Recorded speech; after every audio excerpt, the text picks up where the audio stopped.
বিসমিল্লাহির রহমানির রহিম। আসসালামু আলাইকুম সবাইকে। আজকে আমি আপনাদের ভাত রান্না করে দেখাবো। অনেকেই পারফেক্ট ঝরঝরা ভাত রান্না করতে পারে না, তো আমি আন্দাজ মতো পানি দিয়ে আপনাদের দেখিয়ে দেব কিভাবে ভাত রান্না করতে হয়।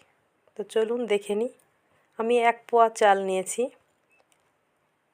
1 পোয়া চাল আমি ভালো করে ধুয়ে নেব।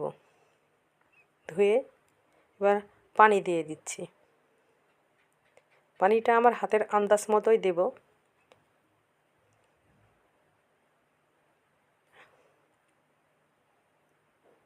অনেক পারফেক্ট ঝরঝরা ভাত হবে। যারা নতুন আছেন, নতুনদের জন্য বলছি, বা বাড়ির মেয়েরা, অনেক ছেলেরা বাইরে পড়ালেখা করে, পানি দিয়ে ভাতের মাড় গালার যে ঝামেলাটা, সেটা থেকে মুক্ত হয়ে থাকার জন্য এভাবে ভাত রান্না করাটা আমি দেখিয়ে দিচ্ছি। হাতের কড়টা মানে 2 কড় পর্যন্ত নিলেই ভাত একবারে পারফেক্ট ঝরঝরা হয়ে যাবে।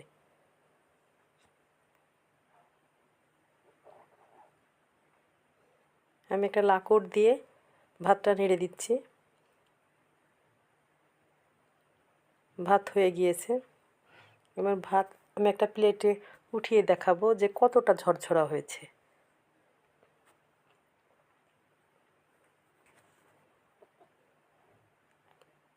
দেখুন কতটা ঝরঝরা, অনেক সুন্দর। আপনারা এভাবে ট্রাই করে দেখতে পারেন, অবশ্যই ভালো লাগবে। যদি ভালো লাগে তাহলে লাইক, কমেন্ট, শেয়ার করবেন। ধন্যবাদ সবাইকে। আসসালামু আলাইকুম।